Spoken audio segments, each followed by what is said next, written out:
Je vais vous expliquer le principe. Il y a en tout 4000 délégués du Parti démocrate et vous avez besoin d'à peu près 2000 délégués pour remporter la primaire démocrate.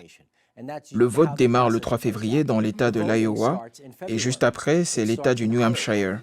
Et le processus se poursuit dans les autres États. Very quickly after Iowa comes New Hampshire's vote, the state of New Hampshire.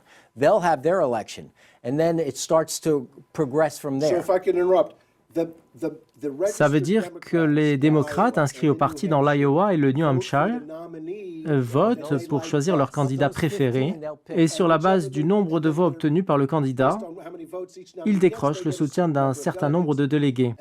Le candidat qui obtient le plus grand nombre de voix, des 2000 délégués à la fin des primaires, est déclaré candidat du Parti démocrate. Exact. Mais cela ne signifie pas que chaque État vote séparément. Il se peut que le vote soit simultané dans plusieurs États.